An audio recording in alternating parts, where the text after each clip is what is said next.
ये देखते जाइए। तो ओवरव्यू में क्या है, रोड मैप है कि आपके मार्क्स किस तरह डिस्ट्रीब्यूट हो चुके हैं। आप देख सकते हैं कि आपके इस पेपर के कुल मार्क्स 100 है, फिर 100 मज़ीद डिवाइड हो चुके हैं 25%, 25%, 50%। फिर इसमें सेशनल क्या है और मिड टर्म में क्या होगा और आगे फाइनल में क्या होगा वो देखते हैं। अब आगे देखिए, ये जो आपके सेशनल मार्क्स होंगे इसमें अटेंडेंस इंक्लूड होगा, क्विज़ेस होंगे, असाइनमेंट होंगे और साथ में प्रेजेंटेशन, और आपको एक प्रोजेक्ट भी दे सकते हैं। ये डिवाइड हो चुके हैं।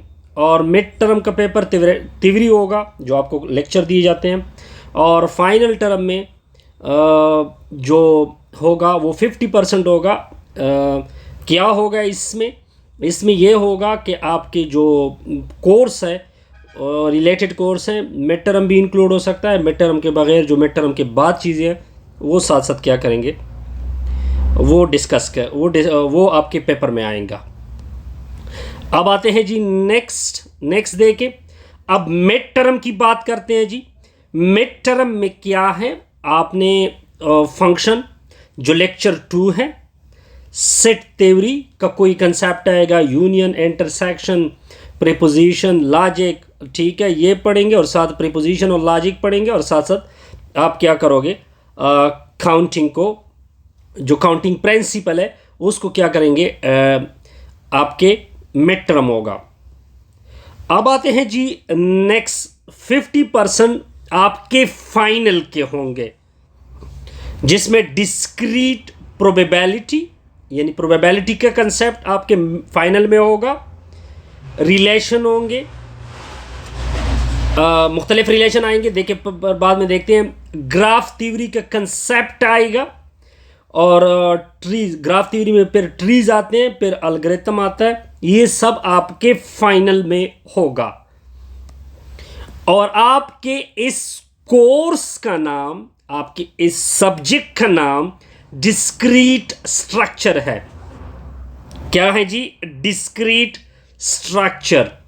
तो डिस्क्रीट स्ट्रक्चर के बाद तो देखिए, जब भी हम कोई काम कर रहे होते हैं तो सबसे पहले हमें यह जानना होता है कि हम इसकी एप्लीकेशन पढ़े कि कहां कहां पे आपका डिस्क्रीट स्ट्रक्चर यूज होता है। Why we should study discrete structure? Computer at their core work with discrete। चूंकि आप लोग CS और IT के स्टूडेंट हैं, और IT में कंप्यूटर यूज होता है, और कंप्यूटर का मेन जो मंबा है, मेन जो मरकज है, जो काम कर रहा होता है, किसके ऊपर काम कर रहा होता है, डिस्क्रीट के ऊपर। Separate countable data rather than continuous value, ठीक हो गया। यानी वो सेपरेट और काउंटेबल डेटा के ऊपर काम कर रहा होता है, कंटिन्यूअस डेटा के ऊपर काम नहीं कर रहा होता है। Discrete structure provide the mathematical foundation for many area of CS। बार सब थ्योरेटिकल है, इसको डायरेक्ट क्या करते हैं, जल्दी से रिवाइज करते हैं जी। आपको पता है कि आपका कंप्यूटर 0 और 1 के ऊपर चल रहा होता है, और जिसको डिस्क्रीट सिस्टम बोलते हैं। फिर हम लॉजिक यूज़ करते हैं, ट्रू फॉल्स वगैरह, यानी इसके लिए हम यूज़ करेंगे होगा नहीं होगा, ठीक है, लूप बनाते हैं ना। फॉर एग्जांपल इस लूप में आएगा, लूप पे ट्रू है तो लूप उसको क्या करेगा, एग्जीक्यूट करेगा। अगर नहीं है तो दूसरे लूप में जाएगा, दूसरे लूप में काम करेगा, तो दूसरे लूप में जो आपने रिजल्ट दिया है उसके ऊपर काम करेगा। इसके अलावा प्रोग्रामिंग, बिगबोन ऑफ प्रोग्रामिंग भी है ये। फिर लॉजिक इन कंप्यूटेशन की फॉर्म में आपका डिस्क्रीट वर्क काम कर रहा होता है। Preposition, logic, design circuit, writing condition and programming, formal verification. बार ये बहुत सिंपल सा, मे भी आपका एक क्वेश्चन यहां से आ जाए कि आप एप्लीकेशन राइट आउट करें डिस्क्रीट स्ट्रक्चर की, या आपको ये कहा जाए कि why we should study discrete structure. तो आपके सामने ये बड़ा सा पैराग्राफ सामने है, इसको आप क्या करेंगे, लिखेंगे जी। आगे देखते जाइए जी, ये ऑलरेडी हम पढ़ चुके हैं जी।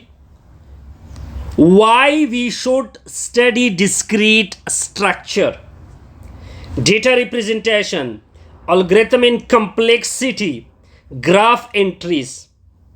ठीक है, ये सब 12। अब इसको सरसरी क्या करें, ये एक दूसरी फॉर्म की एप्लीकेशन आ गई। ठीक है, कि इस फॉर्म में भी डिस्क्रीट स्ट्रक्चर क्या कर रहा होता है, वर्क कर रहा होता है। नेक्स्ट जाते हैं जी। नेक्स्ट आपको एक और क्या हुआ है, why we should study discrete structure, cryptography, security, automata, informal language, in short. But देखिए अब ये शॉर्ट आपको यह क्या हुआ है कि यहां पे आपको ये डिस्क्रीट स्ट्रक्चर काम कर रहा होता है। बहरहाल ये जस्ट थ्योरेटिकल चीजें थे। मे बी एग्जाम में आपका एक क्वेश्चन आ जाए कि आप इसकी एप्लीकेशन राइट करें, तो आप ये सारी एप्लीकेशन याद कर ले या इसको मोटा मोटा याद कर ले, बहरहाल आपकी मर्जी है जी। अब आते हैं प्रॉपर अपने कोर्स के ऊपर। Continuous was discrete value.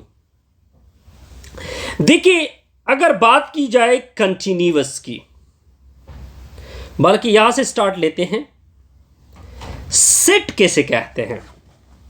देखिए जब भी आपको सामने सेट होगा तो आपने सेट को जानने के लिए 3 बातों को क्लियर करना है। पहले तो वो वेल डिफाइन होगा, दूसरी चीज ये होगी कि सेट में वो डिस्टिंक्ट होंगे, यानी एक दूसरे की इक्वल नहीं हो सकते। डिस्टिंक्ट का मतलब इक्वल नहीं होंगे।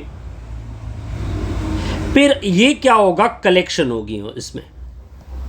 अगर आप ये 3 बातें पूरी कर दे तब वो सेट बनेगा, और उसको कैपिटल लेटर से डिनोट किया जाता है, यानी A B C D up to so on G तक आप उसको नोटेशन दे सकते हैं। अब अगर आप एग्जांपल 1 को देखें, ए की वैल्यू आपके सामने है 1 2 3 4 5 6 7। ये एक सेट बनेगा क्योंकि इसमें कलेक्शन आ गई, बहुत सारी वैल्यू हैं, बहुत सारे वैल्यू हैं। वेल डिफाइन भी है क्योंकि आप हर एक बंदे को पहचान रहे, 1 को पहचान रहे, 2 को पहचान रहे। डिस्टिंक्ट भी है, कोई एक दूसरे के साथ इक्वल भी नहीं है, हर एक दूसरे से मुख्तलिफ हैं। तो 3 बातें पूरी हो गई। अब ये क्या बनेगा, सेट बनेगा। नेक्स्ट एग्जांपल देखते हैं, A B C D E F G. अब ये भी एक सेट है। एक तो इसमें कलेक्शन होगी, एक से ज्यादा हो गए। वेल डिफाइन भी है, अब ये जानते हैं कि ये छोटे इंग्लिश के अल्फाबेट हैं। डिस्टिंक्ट भी है, हर एक दूसरे से मुख्तलिफ है, ए बी की इक्वल नहीं है, बी सी की इक्वल नहीं है, और सारे एक दूसरे की इक्वल नहीं है। 3 बातें पूरी हो गई तब ये क्या बनेगा, सेट बनेगा। नेक्स्ट एग्जांपल देखते हैं, ए ई आई ओ यू। अब ये भी एक सेट बनेगा। कलेक्शन हो गई जी, बिल्कुल सर, एक से ज्यादा हो गए। वेल डिफाइन है, हर बंदा ई आई ओ यू की ये वावल है, बस सिंपल ये कह सकते हैं कि ये वावल है, पहचान हो गई। और डिस्टिंक्ट भी है, ए ई के साथ इक्वल नहीं है, आई ओ के साथ इक्वल नहीं है, ओ यू के साथ इक्वल नहीं है, तब ये क्या बनेगा, सेट बनेगा। क्लियर जी, बिल्कुल। अब यहां पे इस पॉइंट ये देखिए 3 एग्जांपल क्लियर हो गए। अगर एक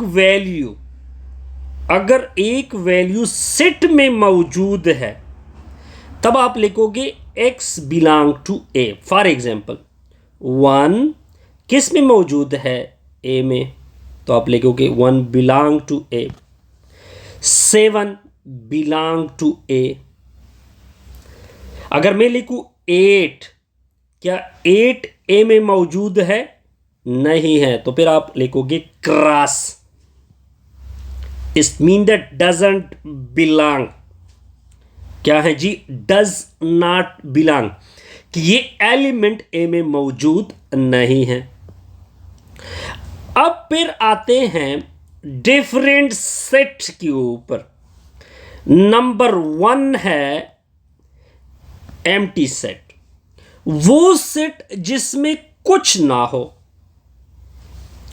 फिर इसके सिंबल, एम्प्टी सेट के सिंबल या इस तरह लिखोगे या इस तरह लिखोगे।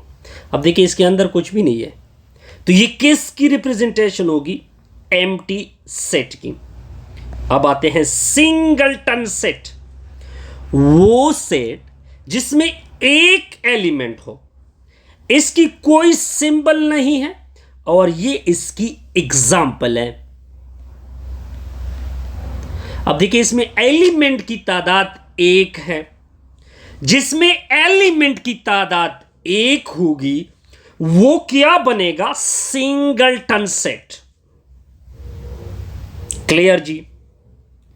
अब आते हैं फाइनाइट सेट के ऊपर, वो सेट जिसको आप गिन सकते हैं, तो वो क्या कहलाता है? Finite set. एग्जाम्पल देके 1 2 3 4। अब देखिए अभी हमें इल्म हो रहा है जी, केस में 4 एलिमेंट हैं, काउंट किए हमने, तो ये फाइनाइट सेट होगा। इनफाइनाइट सेट वो सेट है जिसको आप काउंट ही नहीं कर सकते। फॉर एग्जाम्पल अगर मैं नेचुरल नंबर का सेट ले लू 1 2 3 अप टू सो ऑन, ये देखिए ये बेशुमार है। जब अप टू सो ऑन लिखा हो तब हमेशा वो सेट इनफाइनाइट होगा। इक्वल सेट, अब देखिए आपने 2 सेट लिए ए और बी, ये आपस में इक्वल होंगे। आपने 2 बातें नोट करनी हैं। एक तो जितने एलिमेंट ए में होंगे उतने एलिमेंट बी में होने चाहिए। पहली कंडीशन ये होगी, number of element in A equal होगा number of in element B. यहां तक क्लियर? अब देखें, फिर ए के सारी एलिमेंट, अब एलिमेंट ए के इक्वल होंगे एलिमेंट बी के साथ। यानी अगर आप इस एग्जाम्पल को देखिए, ए की वैल्यू है 1 2 3, बी की वैल्यू है 3 2 1। आप तरतीब कोई फर्क नहीं रखता, 1 के सामने 1 का 1 के साथ इक्वल है, 2 2 के साथ, 3 3 के साथ। इसमें नंबर ऑफ एलिमेंट 3 है, इसमें नंबर ऑफ एलिमेंट 3 है, तो ये आपस में क्या है? इक्वल है। अब आते हैं सब सेट के ऊपर। देखिए आपने 2 सेट लिए, एक ए लिया दूसरा बी लिया। जब ये ए जब बी में पूरा आ जाए, पूरा इंक्लूड हो, पूरा कंटेंट करे, तब आप कहोगे कि ए सबसेट बी। एग्जाम्पल देखिए, ए की वैल्यू है 1 2, बी की वैल्यू है 1 2 3। आप देख सकते हैं कि पूरा ए बी में मौजूद है कि नहीं है? बिल्कुल मौजूद है। तब कहोगे कि ए सबसेट हो गया बी के। क्लियर जी? अब आते हैं जी नेक्स्ट की तरफ, प्रॉपर सबसेट। क्या है? Proper subset. आपके 2 सेट है, एक ए है दूसरा बी है।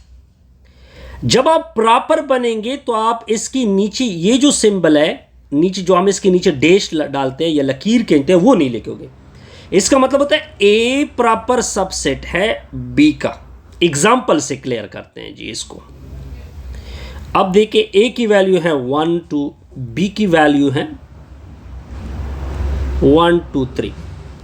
अब पूरा ए बी में, तो पहली कंडीशन ये होगी कि पूरा ए बी में कंटेन होगा। ये कंटेन हो गया। दूसरी बात, बी में एक ऐसा एलिमेंट मस्ट होगा जो ए में नहीं होगा। अगर आप 3 को देखें, 3 क्या इसमें मौजूद है कि नहीं है? नहीं है। तो इसका मतलब है कि इसको बोलोगे ए प्रॉपर सबसेट ऑफ बी। दोबारा रिपीट कर रहा हूं कि पूरा ए बी में मौजूद होगा, कंडीशन 1।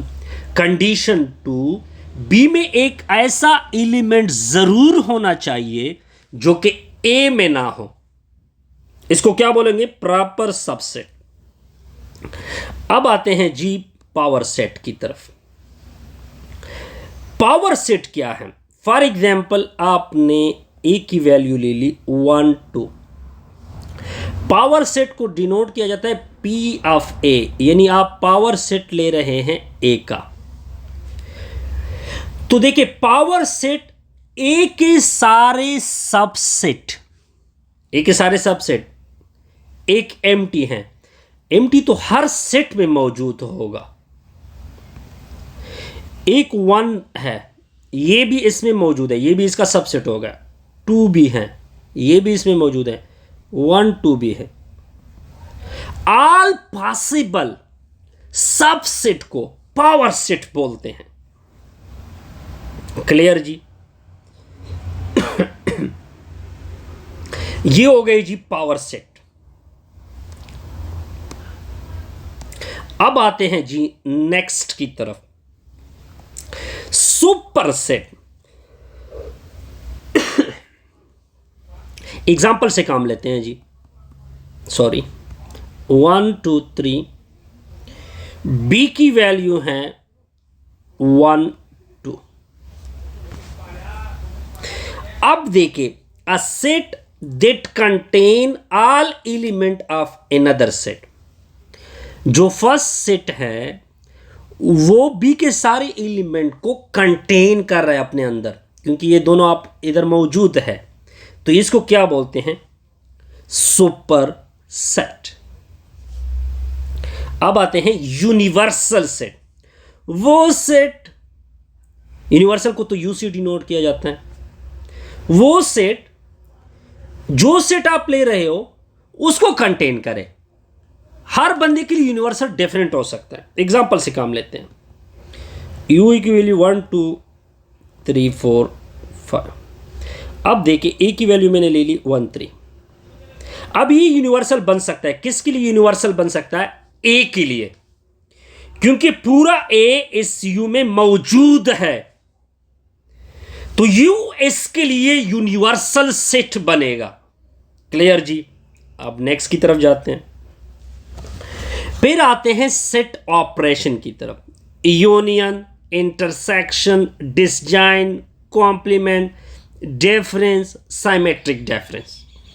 अब देखते हैं जी, एक एक करके देखते हैं जी।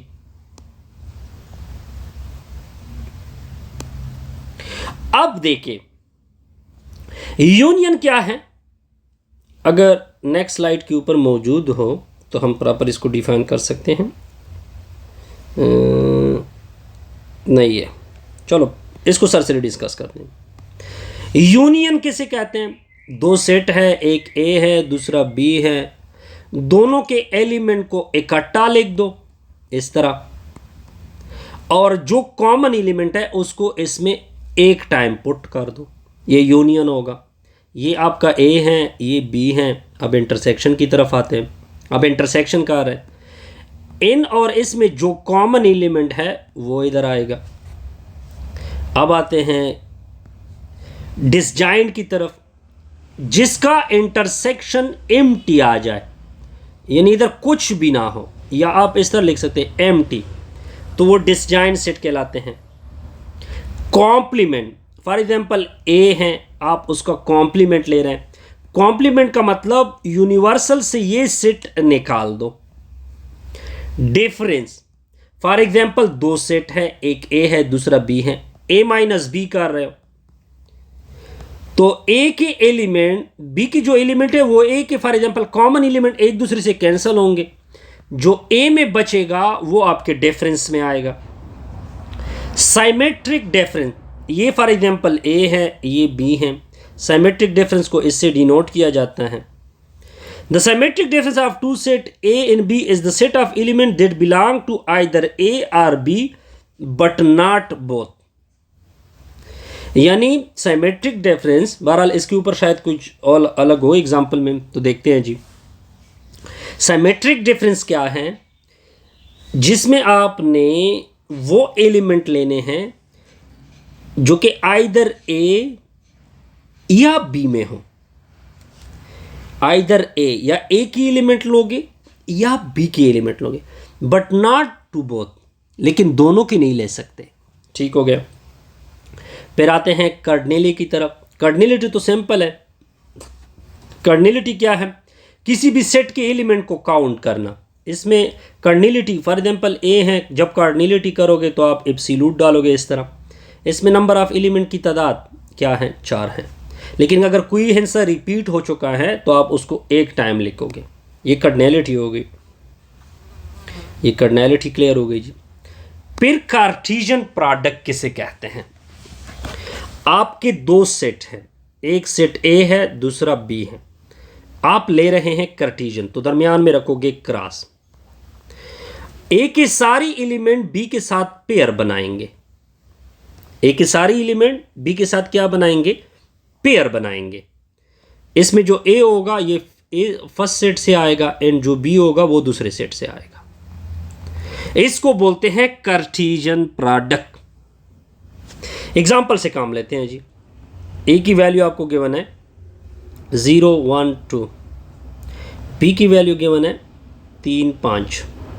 Cross product, Cartesian product, pair बनाते जाए। 0 सारों के साथ पेयर बनाएगा 0 3 0 5। 1 पेयर बनाएगा 1 3 1 5। 2 पेयर बनाएगा 2 3 2 5। ये कार्टेशियन प्रोडक्ट होगी। क्लियर जी? बिल्कुल क्लियर। अब देखिए cartesian product on N set. For example अब आपके पास एन सेट है, A1 A2 up to AN तक सेट है। इन सारों का cartesian product A1 cross A2 cross AN।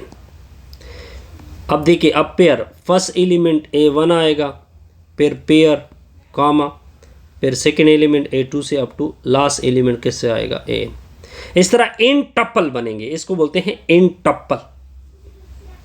ठीक हो गया। अब आते हैं जी सेट ऑफ वेन डायग्राम की तरफ। अब देखिए पहले वेन डायग्राम बनाते हैं ए सबसेट बी के लिए। ए सबसेट बी का मतलब क्या होता है कि पूरा ए किस में कंटेन हो रहा है? बी में। तो आपने ये सेट बी लिया क्योंकि बी बड़ा सेट है।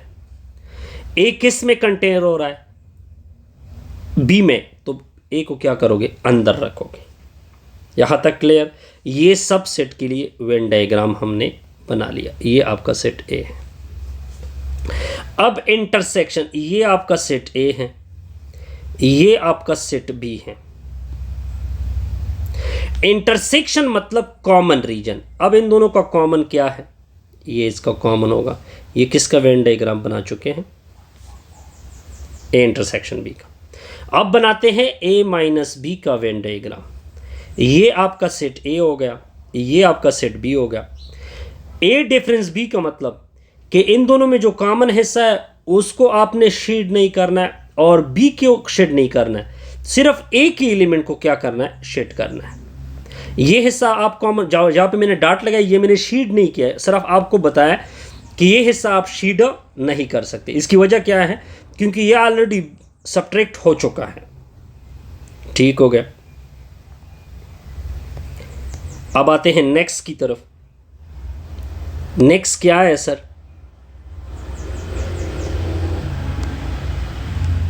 नेक्स्ट देखिए, जब ए इंटरसेक्शन बी का रिजल्ट एम्प्टी हो, इसका वेन डायग्राम देखिए, ये बिल्कुल एक दूसरे से अलग होंगे क्योंकि इसमें इन दोनों में कोई कॉमन चीज नहीं है।